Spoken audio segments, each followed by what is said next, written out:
What if I told you the scariest villain in anime doesn't yell? He doesn't fight. He doesn't even move unless he has to. He just looks at you, smiles, and watches you fall apart. This is Johan Liebert. And no, he's not trying to take over the world. He's not obsessed with power. He doesn't even care if you remember his name, because he doesn't want control. He wants to prove that life itself has no meaning, and he does it with nothing but words. No superpowers, no armies, just whispers. He walks into people's lives, gently rearranges their minds like puzzle pieces, and leaves them to destroy themselves. Johan isn't your typical anime villain. He's the embodiment of quiet horror, a monster dressed like an honor student, forged by trauma and powered by absolute emotional silence. So today, we're dissecting that silence. We're diving into what makes Monsters Johan Liebert one of the most chilling characters ever written, not because of what he does, but because of what he makes others do.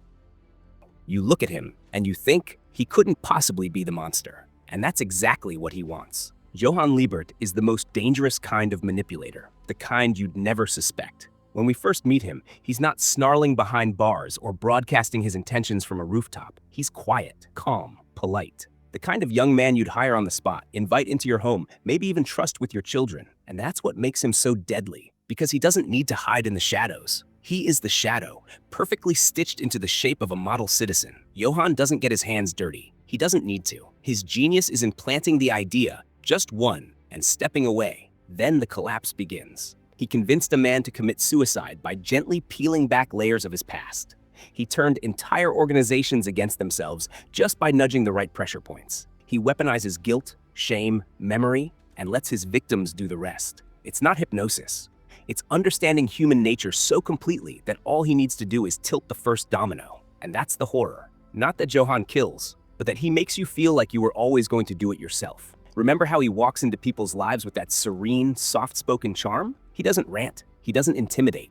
He simply gives you the illusion that he's listening, that he understands, that he sees you. And when he speaks, just one phrase, one carefully chosen sentence, it burrows into your mind like a virus. That's not villainy. That's control. Johan doesn't break people by force. He makes them realize they were already broken. If I disappear, will anyone even notice? That's not a question. That's a thesis. And Johan Liebert has spent his entire proving the answer is no. Johan doesn't kill out of hatred. He doesn't manipulate out of ambition. He doesn't want power, love, justice, or even chaos. He wants to prove that everything is hollow: identity, morality, memory, life itself. He is not trying to remake the world. He's trying to show that it never had structure in the first place. Johan doesn't just believe in nothingness. He is nothingness, given form and flawless diction. What makes Johan truly terrifying isn't his actions. It's his worldview. He looks at people and sees structures pretending to be whole. Give him 5 minutes of conversation, and he'll locate the insecurity you buried 10 years ago. Give him 10 minutes, and you'll wonder if you've ever had free will. Give him an hour, and you might just walk off a rooftop and thank him for the clarity. This isn't persuasion. It's psychological corrosion. Johan doesn't win arguments. He makes you realize the argument was pointless to begin with. One of his most chilling traits is how he deconstructs identity like it's a game of pickup sticks. The childhood friend who kills himself after remembering what Johan made him do. The former soldiers, destroyed not by war, but by the emptiness of the cause they fought for. The reunion at the orphanage, where the trauma is so deep-rooted, no one even knows who they are anymore. Johan isn't just stripping people of their lives. He's stripping them of the illusion that they ever had one. He doesn't need to lift a finger. He speaks softly, smiles gently, and reminds you, you don't know who you are, and no one else does either. There's a difference between destruction and decay. Destruction is loud.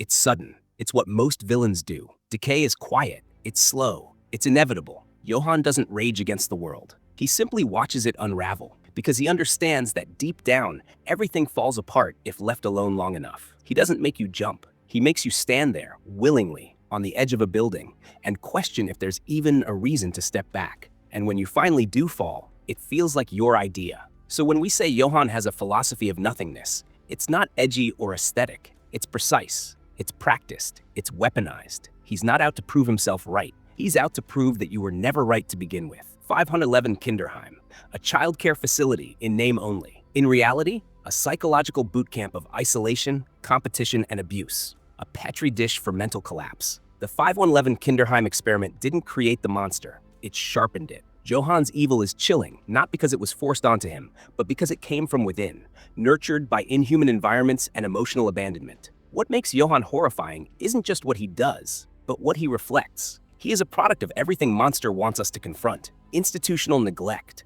abuse masquerading as discipline, bureaucracies that experiment on children as if they're disposable, adults who create monsters and then call them mistakes. When we meet Johan, he is already quiet, calculated, and emotionally unreadable. But go back far enough and you see that he was taught to be this way. He didn't learn empathy, he learned efficiency. Part of Johan's power lies in his ability to become whoever the situation demands: the obedient older brother, the charming student, the heir to a criminal empire, a ghost, a memory, a myth. He's like a psychological shapeshifter because he was trained never to have a true self. That's what the orphanage stole from him, not just his childhood, but his identity. And so Johan became everyone and no one. That's why at times he seems lost, detached, not out of cruelty, but because there's no Johan to return to. The reason Johan works so well as a character is because he's not some over-the-top supervillain with a god complex. He's quieter than that, more honest. He's not trying to become the monster. He's trying to show you that the monster was already inside the system and inside us. He doesn't revel in destruction. He simply understands it.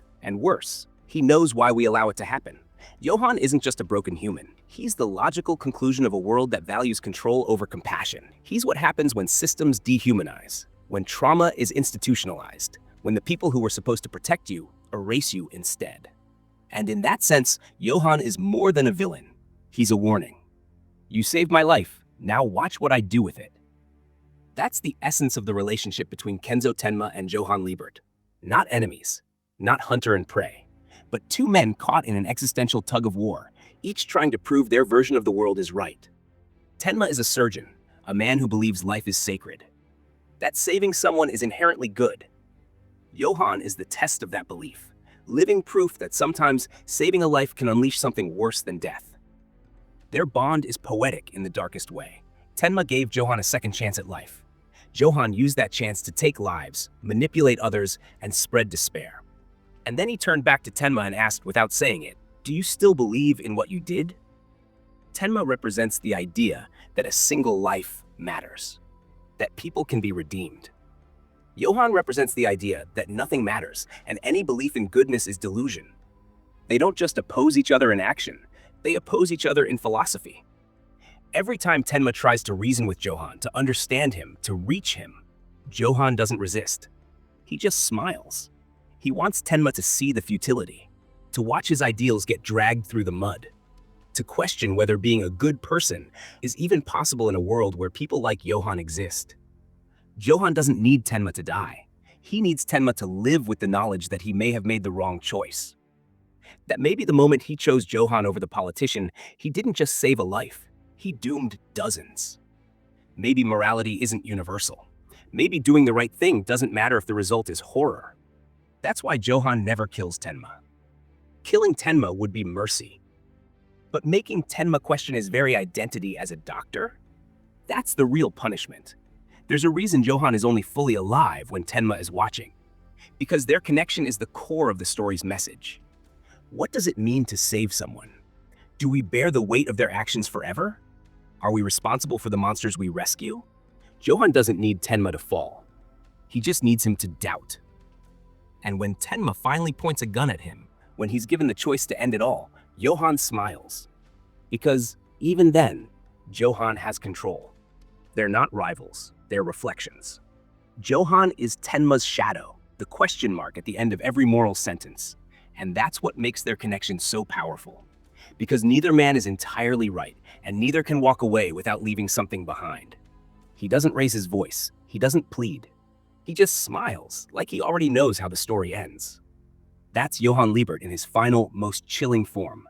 Not as a killer, not as a mastermind, but as a presence. A silence that enters the room and changes people without needing to say a word. Most anime villains monologue. They taunt, they shout their ideology. They need you to hear them. Johan, he barely speaks at all, and when he does, it's deliberate. Every word is precise, measured. Not because he's holding back emotion, because there's nothing to hold.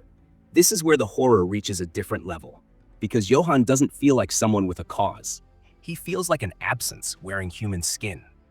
When Johan visits a former soldier or victim, he doesn't threaten them. He simply reminds them of something they buried long ago. And that's all it takes.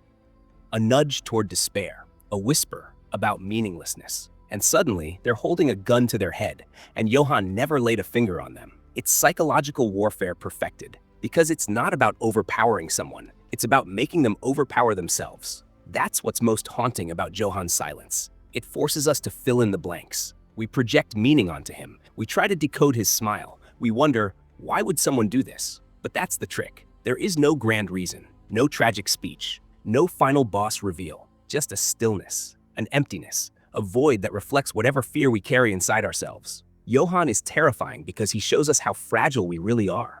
And perhaps that's why we keep thinking about him. Not because we understand him, but because we don't. He doesn't fit into the usual boxes: evil, tragic, redeemable. He just's in silence. And the silence is what breaks us. Because in that silence, Johan reminds us of the truth we don't want to face. That the scariest kind of evil isn't loud, explosive, or angry. It's calm, it's composed, and it walks away before the fire even starts. Johan Liebert is not just a villain. He's not a final boss. He's not a mastermind with a tragic monologue. He's not even someone you can point at and say, he wanted this. Because what he really wanted was nothing. And that's what makes him unforgettable. He's not the kind of evil that crashes through the door with a gun. He's the kind that walks in through the front, smiling, polite, and quietly rearranges your life until you're the one pulling the trigger. He doesn't need an army. He doesn't need a plan. He just needs you to be scared enough, broken enough, human enough to do the rest. Johan is what happens when you take away identity, empathy, purpose, and leave behind only intelligence and memory. He's not chaos. He's the silence after chaos, the stillness that lingers long after the damage is done. And the most terrifying thing? He makes sense. We understand his words. We recognize his tactics. And sometimes in our most honest moments, we hear that voice in our own heads whispering the same thing. None of this matters. Johan Liebert isn't just a character. He's a warning that when humanity loses its meaning, something else will fill the void, and it will smile.